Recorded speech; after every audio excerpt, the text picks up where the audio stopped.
Hello दोस्तों, good morning. आज का हमारा टॉपिक है संख्या पद्धति यानी नंबर सिस्टम। हम नंबर सिस्टम के बारे में बात करेंगे, संख्या पद्धति के बारे में बात करेंगे। उसके लिए सबसे पहले हम संख्या रेखा की बात करेंगे। संख्या रेखा के मध्य में स्थित होता है शून्य। शून्य के दाहिनी ओर के सभी पूर्णांक या सभी संख्याएं क्या होती है? धनात्मक होती है। शून्य के दाहिनी ओर की सभी संख्याएं क्या होती है? धनात्मक होती है। जैसे 1, 2, 3, 4 अनंत। शून्य के बाईं ओर के सभी संख्याएं ऋणात्मक होती है। -1, -2, -3, -4 डैश डैश माइनस अनंत। ये सभी संख्याएं शून्य के दाहिनी ओर के सभी संख्याएं धनात्मक होती है। शून्य के बाईं ओर की सभी संख्याएं ऋणात्मक होती है। शून्य के दाहिनी ओर की सभी संख्याएं धनात्मक, शून्य के बाईं ओर की सभी संख्याएं ऋणात्मक होती है। तो शून्य के बारे में बात करते हैं। शून्य क्या है? ना तो धनात्मक है और न ही ऋणात्मक। न तो धनात्मक न ही ऋणात्मक। शून्य ऋणात्मक भी नहीं है और धनात्मक भी नहीं है। तो फिर क्या है? शून्य क्या है? उदासीन पूर्णांक है। क्या है? उदासीन पूर्णांक। उदासीन पूर्णांक का मतलब होता है जिसके ऊपर प्लस माइनस का कोई फर्क नहीं पड़े, यानी उस संख्या को किसी में जोड़े तो भी वही मान आए और घटाए तो भी वही मान आए। जैसे हमने कोई संख्या मान लो 7 ले ली, 7 में शून्य को जोड़ दिया तो 7 प्राप्त हुआ, 7 में से शून्य को घटा दिया तो भी 7 प्राप्त हुआ। यानी हम जोड़ रहे हैं शून्य को 7 में तो भी 7 प्राप्त होता है, घटा रहे हैं शून्य को 7 में से तो भी 7 ही प्राप्त होता है। रिजल्ट हमारे पास सेम प्राप्त होता है। लेकिन ऐसा हर संख्याओं के लिए नहीं होता। जैसे मान लो हमने 1 लिया तो 7 + 1 = 8 और 7 - 1 = 6। भिन्न भिन्न रिजल्ट प्राप्त होते हैं। ऐसे हमने -1 लिया, -1 + -7 + -1 = 7 - 1 = 7 - 1 = 7 + 1 = 8। यहाँ पर भी रिजल्ट हमारे पास भिन्न भिन्न प्राप्त होते हैं। अर्थात और किसी भी अंक के साथ हम प्लस माइनस की क्रिया एक ही अंक लेकर करते हैं तो रिजल्ट अलग अलग प्राप्त होते हैं। लेकिन शून्य के साथ प्लस माइनस की क्रिया हम किसी एक अंक को लेकर करते हैं तो रिजल्ट सेम प्राप्त होता है। अर्थात शून्य क्या है? एक उदासीन पूर्णांक है। शून्य न तो धनात्मक है न ही ऋणात्मक। ये क्या है? एक उदासीन पूर्णांक है। ये ध्यान रखना आपको। फिर उसके बाद में बात करते हैं हम संख्याओं के बारे में। ये ध्यान रखना है, शून्य के दाहिनी ओर की सभी संख्याएं धनात्मक होती है, शून्य के बाईं ओर की सभी संख्याएं ऋणात्मक होती है और शून्य उदासीन होता है। उसके बाद में आते हैं हम संख्याओं पर। संख्याओं में एक नंबर है प्राकृत संख्या, नेचुरल नंबर। प्राकृत संख्या, नेचुरल नंबर। प्राकृत संख्या कौन सी होती है? नेचुरल नंबर कौन सी होते हैं? वो होते हैं 1 से लेकर अनंत तक के सभी धनात्मक संख्याएं। 1 से लेकर के अनंत तक की सभी धनात्मक संख्याएं क्या कहलाती है? प्राकृत संख्याएं कहलाती है। 1 से लेकर अनंत तक की सभी धनात्मक संख्याएं क्या कहलाती है? प्राकृत संख्याएं कहलाती है। 1 से लेकर अनंत तक की सभी धनात्मक संख्याएं प्राकृत संख्याएं कहलाती है और इन्हें कैपिटल N के द्वारा व्यक्त करते हैं। 1 से लेकर अनंत तक की सभी धनात्मक संख्याएं प्राकृत संख्याएं कहलाती है। इन्हें कैपिटल N के द्वारा व्यक्त करते हैं। अर्थात N = 1, 2, 3, 4 डैश डैश डैश अनंत। 1 से लेकर अनंत तक की सभी धनात्मक संख्याएं प्राकृत संख्याएं कहलाती है। इन्हें कैपिटल N के द्वारा व्यक्त करते हैं और ये सभी प्राकृत संख्याएं हो गई। उसके बाद में हम करते हैं पूर्ण संख्याओं के बारे में बात। तो 2 नंबर पर है अपने पूर्ण संख्याएं। पूर्ण संख्याएं यानी होल नंबर। होल नंबर क्या है? पूर्ण संख्याएं, होल नंबर। अर्थात अब हम पूर्ण संख्याओं के बारे में बात करेंगे। जब प्राकृत संख्याओं में शून्य को भी शामिल कर लिया जाता है, जब प्राकृत संख्याओं में शून्य को भी शामिल कर लिया जाता है, जब प्राकृत संख्याओं में शून्य को भी शामिल कर लिया जाता है तो जो संख्याएं हमें प्राप्त होती है वो पूर्ण संख्याएं कहलाती है। जब प्राकृत संख्याओं में शून्य को भी शामिल कर लिया जाता है तो प्राप्त संख्याएं क्या कहलाती है? पूर्ण संख्याएं कहलाती है। अर्थात शून्य से लेकर अनंत तक की सभी संख्याएं, शून्य से लेकर अनंत तक की सभी संख्याएं, शून्य से लेकर अनंत तक की सभी संख्याएं पूर्ण संख्याएं कहलाती है। पूर्ण संख्याओं को कैपिटल W से व्यक्त करते हैं। शून्य से लेकर अनंत तक की सभी संख्याएं पूर्ण संख्याएं कहलाती है और पूर्ण संख्याओं को कैपिटल W से व्यक्त करते हैं। अर्थात W equal to 0, 1, 2, 3, 4 dash dash dash अनंत। शून्य से लेकर अनंत तक की सभी संख्याएं क्या कहलाती है? पूर्ण संख्याएं कहलाती है, जिनको कैपिटल W से व्यक्त करते हैं। ये अब इनमें अंतर देखो, 1 से लेकर अनंत तक की यहाँ पे भी है, 1 से लेकर अनंत तक यहाँ भी है। तो सभी प्राकृत संख्याएं पूर्ण संख्याएं हो सकती है, क्योंकि सभी प्राकृत संख्याएं पूर्ण संख्याओं में है, लेकिन सभी पूर्ण संख्याएं प्राकृत संख्या नहीं हो सकती, क्योंकि वहाँ पे शून्य स्थित नहीं है। इसलिए सभी पूर्ण संख्याएं प्राकृत संख्याएं नहीं हो सकती। ऐसा सत्य और असत्य पूछते, परिभाषाएं तो सबको आती है, लेकिन सत्य और असत्य पूछते वहाँ पे हम कंफ्यूज हो जाते हैं, तो ये ध्यान रखना। फिर 3 नंबर पर है अपने पूर्णांक संख्याएं। पूर्णांक संख्याएं, पूर्णांक संख्याएं यानी इंटेजर।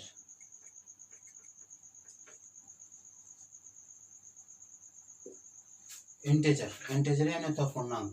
इंटेजर, तो इंटेजर क्या है? जब इन पूर्ण संख्याओं में ऋणात्मक संख्याओं को भी शामिल कर लिया जाता है, जब पूर्ण संख्याओं में ऋणात्मक अंकों को भी शामिल कर लिया जाता है तो प्राप्त होने वाली संख्याएं क्या कहलाती है? पूर्णांक संख्याएं कहलाती है। अर्थात माइनस अनंत से प्लस अनंत तक की सभी संख्याएं पूर्णांक संख्याएं कहलाती है। माइनस अनंत से प्लस अनंत तक की सभी संख्याएं पूर्णांक संख्याएं कहलाती है। माइनस अनंत से प्लस अनंत तक की सभी संख्याएं पूर्णांक संख्याएं कहलाती है, जिन्हें कैपिटल I या कैपिटल Z से व्यक्त करते हैं, जिन्हें कैपिटल I अथवा कैपिटल Z से व्यक्त करते हैं। और ये क्या होती है? माइनस अनंत से लेकर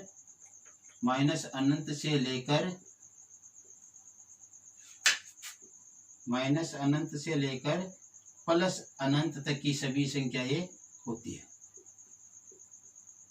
प्लस अनंत तक की सभी संख्याएं होती है। माइनस अनंत से लेकर प्लस अनंत की सभी संख्याएं क्या कहलाती है? पूर्णांक संख्याएं कहलाती है। इन्हें कैपिटल I या कैपिटल Z से व्यक्त करते हैं। कैपिटल I तो इंटीजर शब्द का प्रथम अंक लिया गया है, प्रथम जो आता है मीनिंग में वो लिया गया I। और Z कहाँ से आया? Z को बोलते हैं ज़ेहलोन। ZEHLON, ज़ेहलोन। ज़ेहलोन का ये है, ज़ेहलोन ग्रीक भाषा का शब्द है।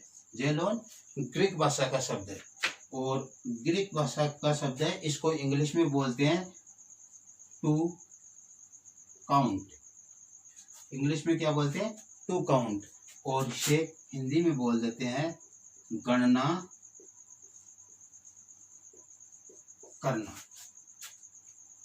ज़ेहलोन ग्रीक भाषा का शब्द है, जिसे इंग्लिश में टू काउंट बोलते हैं, हिंदी में इसे गणना करना बोलते हैं। ज़ेहलोन यहाँ से ज़ेहलोन से Z लिया गया है। अब ये सभी संख्याएं जो इसको तो W से व्यक्त करते हैं पूर्ण संख्या को, तो और जो इसके चारों और संख्या आ गई जो हमने ली है वो किससे व्यक्त की हमने? I अथवा Z से। और ये हो गया माइनस अनंत से लेकर प्लस अनंत तक, और ये थी 0, 1 अनंत तक, और ये थी n वाली 1 से अनंत तक। यही थी ना। उसके बाद में एक संख्या इनकी और आती है जो परिमेय संख्या कहलाती है। उनके बारे में एक बार हम डेफिनेशन की बात करेंगे और विस्तारित रूप से आगे बात करेंगे उनके बारे में। तो इसके बाहर एक संख्या और होती है जो कहलाती है परिमेय संख्याएं। क्या है? परिमेय संख्याएं। वे संख्याएं जिनको p बटा q के रूप में व्यक्त किया जा सके, वे संख्याएं जिन्हें p बटा q के रूप में व्यक्त किया जा सके और उनका मान निश्चित हो, अर्थात q का मान शून्य ना हो, अर्थात q का मान शून्य ना हो। p का मान तो शून्य हो सकता है लेकिन q का मान शून्य नहीं होना चाहिए। वे संख्याएं जिनको p बटा q के रूप में व्यक्त किया जा सके और q का मान शून्य नहीं हो, अर्थात उनका मान निश्चित होता है, परिमेय संख्याएं कहलाती है। तो ये इसका डायग्राम बन गया है कुछ इस तरीके से। परिमेय संख्याओं में जैसे 1/2, 3/4, 5/7, 11/21 ये संख्याएं, ये सब हमारे पास और क्या है, प्राकृत संख्याएं। वे संख्याएं कौन सी संख्याएं, 1 से लेकर अनंत तक की धनात्मक संख्याएं प्राकृत संख्याएं कहलाती है और इन्हें कैपिटल एन के द्वारा व्यक्त करते हैं। तो कैपिटल एन इक्वल टू 1 2 3 4 अनंत तक की सभी संख्याएं प्राकृत संख्याएं कहलाती है। फिर हम बात करते हैं पूर्ण संख्याओं की। तो होल नंबर जिसे कैपिटल डब्ल्यू से व्यक्त करते हैं, यदि प्राकृत संख्याओं में शून्य को भी शामिल कर लिया जाए, यदि प्राकृत संख्याओं में शून्य को भी शामिल कर लिया जाता है तो पूर्ण संख्याएं बन जाती है। अर्थात शून्य से लेकर अनंत तक की सभी संख्याएं क्या कहलाती है, पूर्ण संख्याएं कहलाती है। शून्य से लेकर अनंत तक की सभी संख्याएं क्या कहलाती है, पूर्ण संख्याएं कहलाती है, जिन्हें कैपिटल डब्ल्यू से व्यक्त करते हैं। तो डब्ल्यू इक्वल टू 0 1 2 3 4 डैश अनंत तक की सभी संख्याएं क्या होगी, पूर्ण संख्याएं। फिर हम बात करेंगे पूर्णांक संख्याओं की।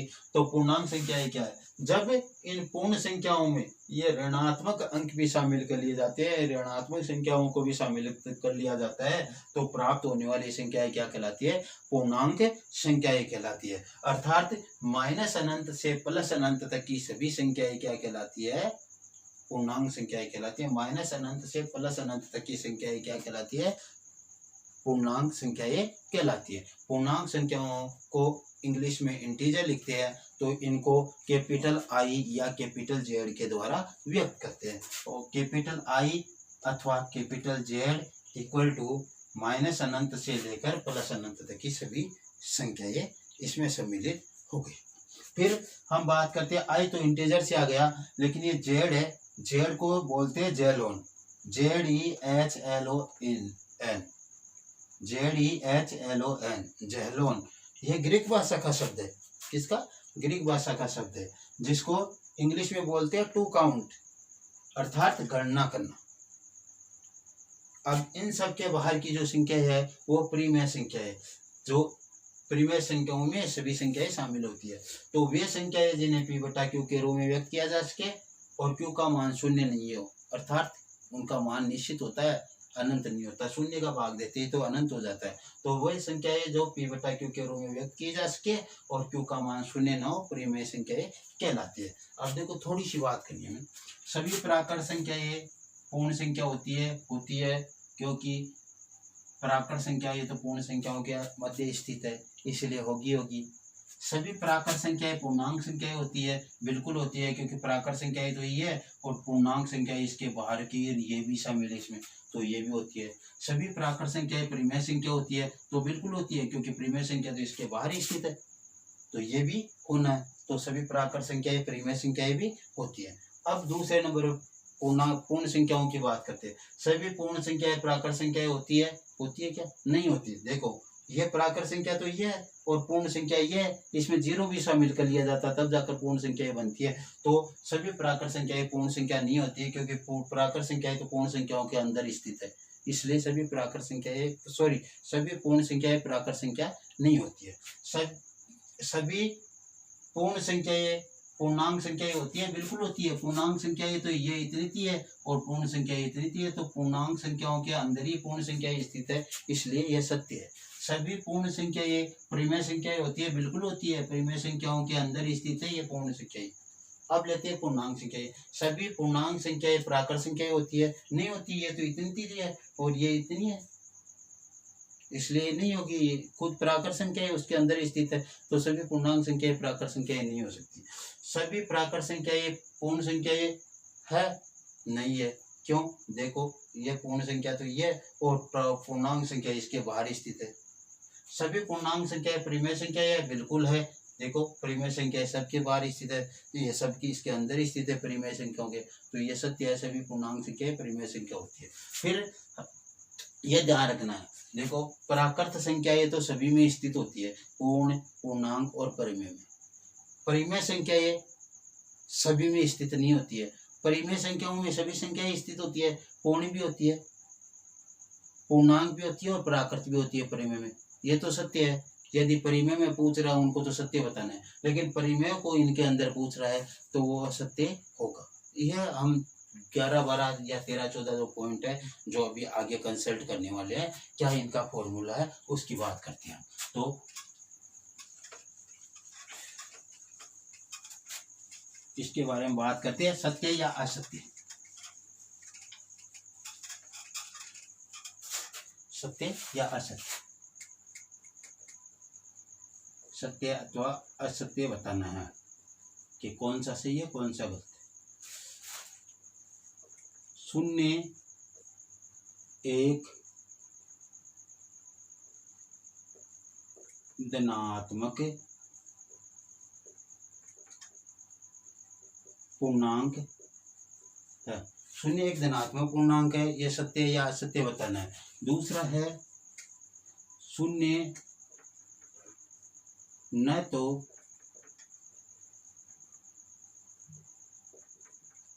धनात्मक है और न ही ऋणात्मक है। यह एक उदासीन पूर्णांक है। 0 न तो धनात्मक है और न ही ऋणात्मक है, ये एक उदासीन पूर्णांक है। ये सत्य है या असत्य बताना। दूसरा है, तीसरा नंबर का पॉइंट है, सभी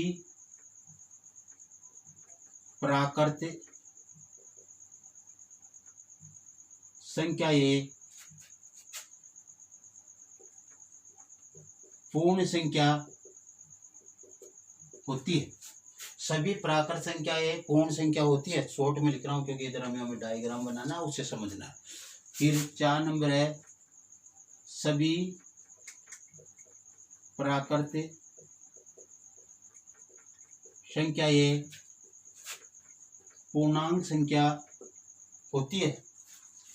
5 नंबर है, सभी प्राकृत संख्याएं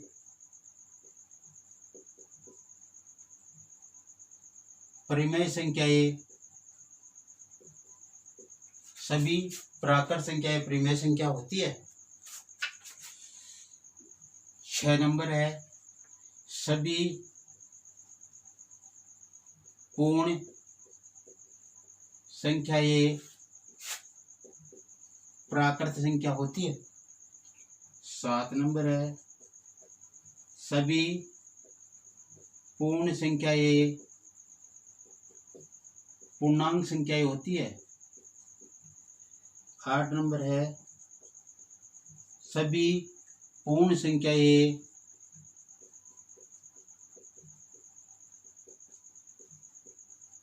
परिमेय संख्याएं होती है। 9 नंबर है, सभी पूर्णांक संख्याएं प्राकृत संख्याएं होती है। 10 नंबर है, सभी पूर्णांक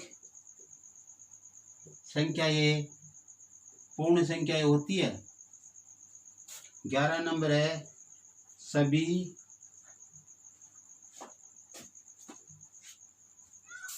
पूर्णांक संख्याएं परिमेय संख्याएं होती है। परिमेय संख्याएं होती है। 12 नंबर है, सभी परिमेय संख्याएं प्राकृत संख्याएं होती है। सभी परिमेय संख्याएं प्राकृत संख्याएं होती है। 13 नंबर है सभी परिमेय संख्याएं पूर्ण संख्याएं होती है। सभी परिमेय संख्याएं पूर्ण संख्याएं होती है। 14 नंबर है सभी परिमेय संख्याएं पूर्णांक संख्याएं होती है। सभी परिमेय संख्याएं पूर्णांक संख्याएं होती है। 15 नंबर है संख्या रेखा पर किसी भी अंक के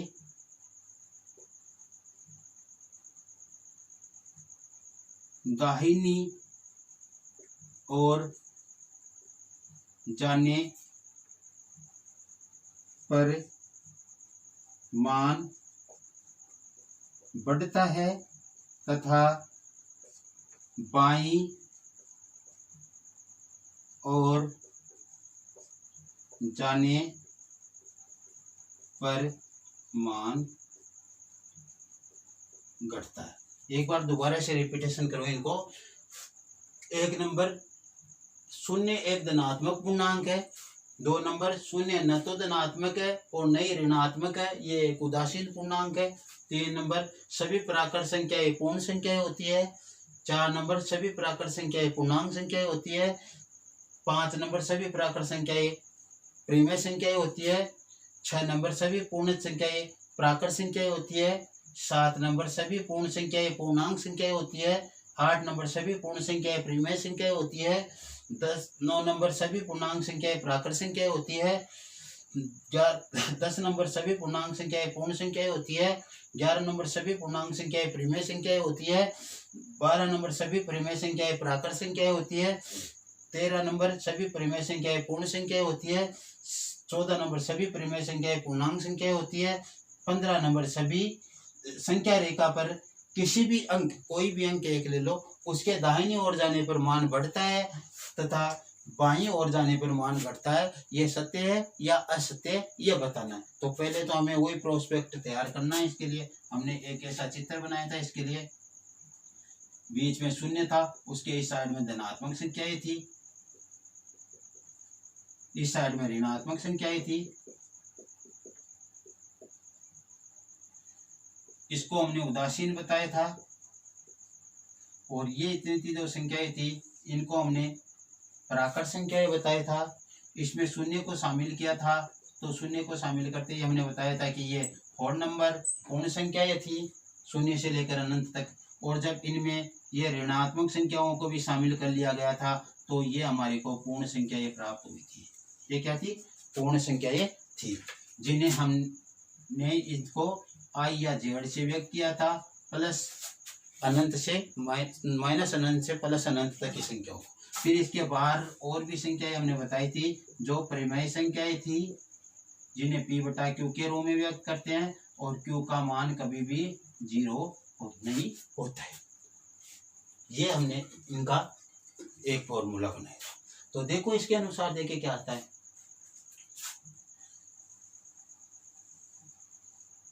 देखते हैं। पहला, शून्य एक धनात्मक पूर्णांक है क्या? नहीं है, क्योंकि शून्य तो उदासीन है, तो यह तो गलत हो गया, असत्य। दूसरा, शून्य न तो धनात्मक है न ही ऋणात्मक है, ये एक उदासीन पूर्णांक है। बिल्कुल यहाँ पे उदासीन ही बताया गया। इधर वाली सभी धनात्मक थी, इधर वाली सभी ऋणात्मक थी, शून्य उदासीन था, तो यह तो अपना सही हो गया। फिर 3 नंबर की बात करते हैं। सभी प्राकृत संख्याएं पूर्ण संख्याएं होती है। देखो देखिए, प्राकृत पर रखो और पूर्ण की ओर चलो। ये लो अंदर से बाहर की ओर जा रहे हैं, यानी छोटे से बड़े गोले की ओर जा रहे हैं। इसका मतलब सही है। अंदर से बाहर की ओर तीर का निशान जा रहा है या छोटे से बड़े की ओर हम जा रहे हैं। प्राकृत संख्याएं छोटी है और बड़ी पूर्ण संख्याएं, इसका मतलब सभी प्राकृत संख्याएं पूर्ण संख्याएं होती है, सत्य है। सभी प्राकृत संख्याएं पूर्णांक संख्याएं होती है। देख लो, ये तो प्राकृत है यहाँ पे n वाली, और ये पूर्णांक संख्याएं है i या z वाली। तो ये भी बाहर की ओर जा रहा है या छोटे से बड़े गोले की ओर जा रहा है? बाहर की ओर ही तो जा रहे हैं, प्राकृत से बाहर की ओर जहाँ से हमने शुरू किया, तो ये भी सत्य है। सभी प्राकृत संख्याएं पूर्णांक संख्याएं भी होती है। सभी प्राकृत संख्याएं परिमेय संख्याएं होती है। तो देखिए प्राकृत ये है और परिमेय ये है, हम बाहर की ओर जा रहे हैं अंदर से, इसका मतलब सही है, यानी छोटे गोले से बड़े और गोले की ओर या अंदर से बाहर की ओर जा रहे हैं, सत्य है। सभी प्राकृत संख्याएं परिमेय संख्याएं होती है। और वैसे भी परिमेय संख्याएं क्या है, परिमेय संख्याओं में ये सभी शामिल होती है, इसलिए तो सत्य है। फिर सभी पूर्ण संख्याएं प्राकृत संख्या होती है। देखो ये तो पूर्ण संख्या है और प्राकृत संख्या इसके नीचे अंदर वाली है, यानी हम बाहर से अंदर की ओर आ रहे हैं, बाहर से अंदर की ओर आ रहे हैं इसमें, इसका मतलब ये गलत है। सभी पूर्ण संख्याएं प्राकृत संख्या नहीं होती, क्योंकि पूर्ण संख्याओं में एक शून्य शामिल होता है जो प्राकृत संख्याओं में शामिल नहीं होता, इसलिए ये गलत है।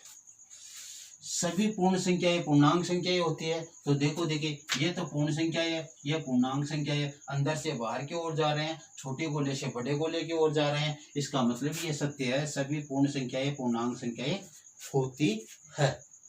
फिर सभी पूर्ण संख्याएं परिमेय संख्याएं होती है। तो ये तो पूर्ण संख्या है डब्लू वाली, और ये परिमेय संख्याएं, यानी छोटे गोले से बड़े गोले की ओर जा रहे हैं या अंदर से बाहर की ओर जा रहे हैं, ये भी सत्य है। सभी पूर्ण संख्याएं परिमेय संख्याएं भी होती है, सत्य है।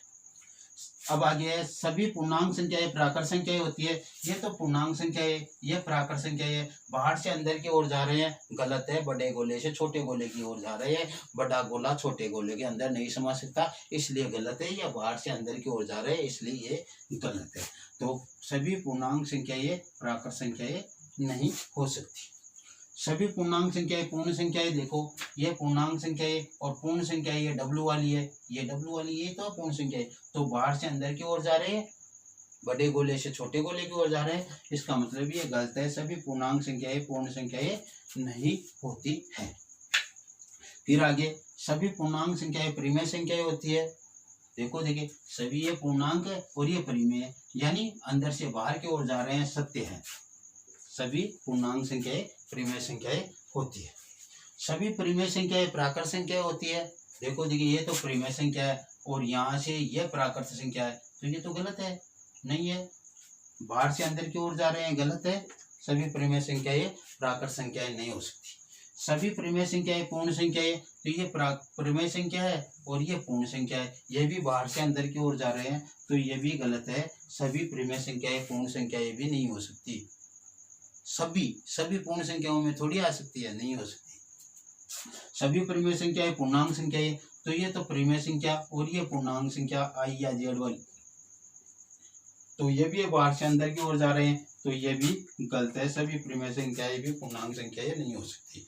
अब बनाते हैं हम संख्या रेखा।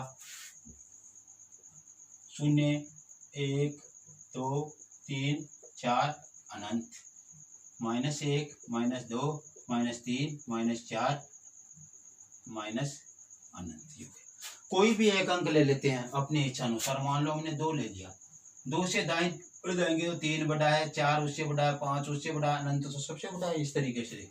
और 0 से इधर आएंगे तो 1 उससे छोटा है, और 0 से -1 छोटा है, -1 से -2 छोटा है। ये इसका मतलब 0 के इसके दाहिनी ओर जा रहे तो मान बढ़ रहा है और बाईं ओर आ रहे तो मान घट रहा है। तो ये अपना सत्य है। संख्या रेखा पर किसी भी अंक के दाहिनी ओर जाने पर मान बढ़ता है और बाईं ओर जाने पर मान घटता है, ये भी सत्य है।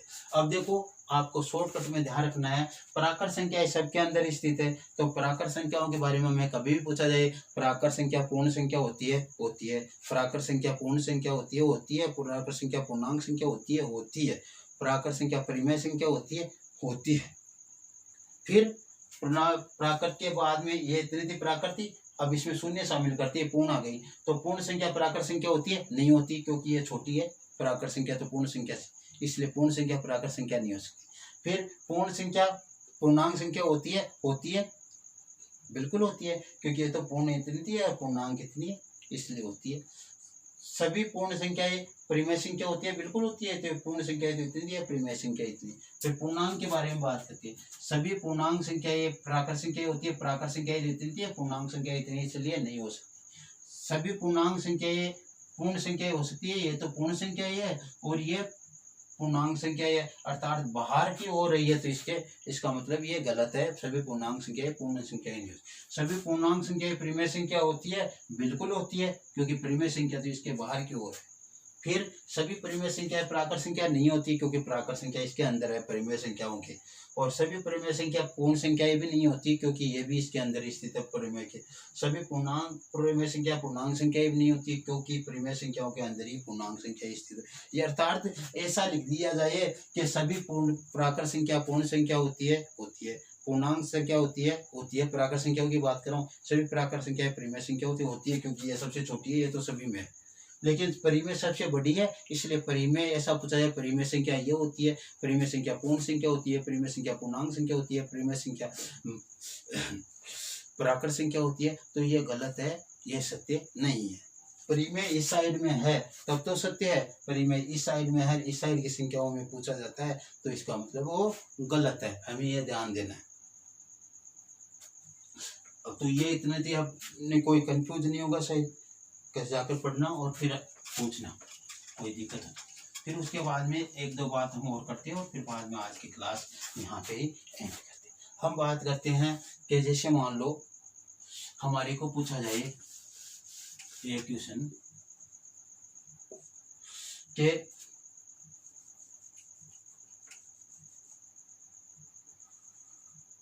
16/5 कौन से दो पूर्णांकों, कौन से दो क्रमागत पूर्णांकों के मध्य स्थित है। 16/5 कौन से दो क्रमागत पूर्णांकों के मध्य स्थित है। ये इसका मतलब ये नीचे वाले तो भाग बताता है, ये 16/5 है, ये नीचे वाले तो क्या बताता है, एक पूर्णांक के कितने भाग किए गए हैं टुकड़े, तो ये तो भागों को बताता है, ये कुल अंक बताता है। वो कैसे देखो,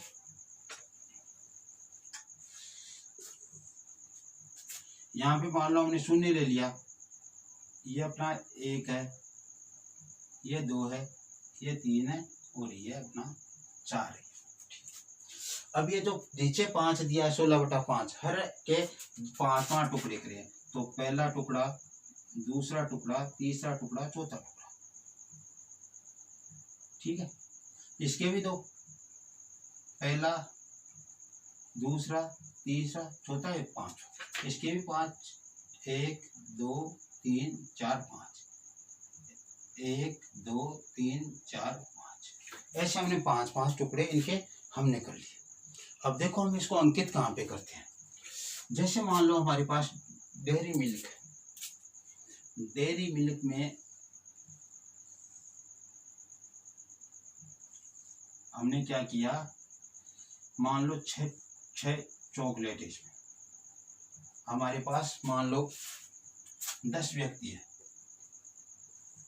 ये है ना, 10 व्यक्ति है, तो पहले व्यक्ति को पहला टुकड़ा, दूसरे को दूसरा, तीसरे को तीसरा, चौथे को चौथा, पांचवें व्यक्ति को 5वां टुकड़ा दे दिया, और छठे व्यक्ति को 6ठा टुकड़ा दे दिया। यानी एक डेयरी मिल्क जो 6 भागों में बटी हुई थी, उसके हमने 6 टुकड़े 6 व्यक्तियों को बांट दिए, 6 स्टूडेंट्स को बांट दिए।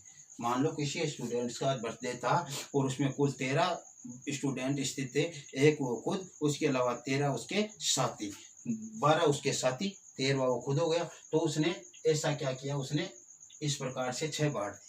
फिर उसने अगली डेयरी मिल्क निकाली, क्या किया, उसमें भी 6 भाग है, ठीक है। 7वें लड़के को ये भाग दे दिया, 8वें लड़के को ये भाग दे दिया, 9वें को ये दे दिया, और 10वें को ये दे दिया, 11वें 12वें को ये दे दिया। ध्यान देना, ठीक। हमें क्या करना था, 10 तक काउंट करनी थी, या 12 थे तो हमने पूरे ये दे दिए, लेकिन 11 स्टूडेंट होते, उसके अलावा 10 ही और होते, तो यहाँ तक का ये हो जाता, और ये 2 उसके पास बच जाते, ऐसे ही होता ना। तो यहाँ पे भी हमको वैसा ही करना है, क्या करने हैं, 5 के टुकड़े करने हैं, ठीक है। तो देखो ये क्या है, 16/5 इसमें भाग दो, 3 पंजे 15, सही 1/5, यानी 3 तो पूरे भाग है, 3 भाग तो पूरे है। उसके बाद में चौथे भाग में पहला भाग, तो ये देखो 1 2 3 4 5 6 7 8 9 10 11 12 13 14 15 और ये 16, ये यहाँ पे 16/5 है। ऐसा क्या ना, यहाँ पे हम लिखेंगे कितने, 1/5, यहाँ पे 2/5, यहाँ पे 3/5, यहाँ पे 4/5 और यहाँ पे 5/5। 5 में 5 का भाग देने पर 1, तो 1 आ रहे हैं। फिर यहाँ पे 6/5, यहाँ पे 7/5, यहाँ पे 8/5, यहाँ पे 9/5 और यहाँ पे 10/5। 5 दूनी 10, 2 आ गए। यहाँ पे 11/5, यहाँ पे 12/5, यहाँ पे 13/5 और यहाँ पे 14/5 और यहाँ पे 15/5। तो 15 में 5 का भाग देने पर 3 पूरे आ गए। और ये कितने थे, 16/5, तो यहाँ पे 16/5। इस प्रकार से ये कौन से दो पूर्णांकों के मध्य स्थित हो गया, 3 और 4 के मध्य। तो हम सीधे भाग देकर भी देख सकते हैं कि 3 पंजे 15, यानी 3 बार तो भाग पूरा गया और इसके 3 के आगे 4 आएगा, तो 3 और 4 के मध्य स्थित होगा। यह संख्या रेखा पर स्थित करके बताया मैंने। बाकी हम डायरेक्ट ऐसे भी कर सकते हैं इसको। आगे इसके ऊपर कल 2-4 क्वेश्चन और करेंगे। आज की इतनी क्लास है। ओके, आज के लिए इतना ही काफ़ी है।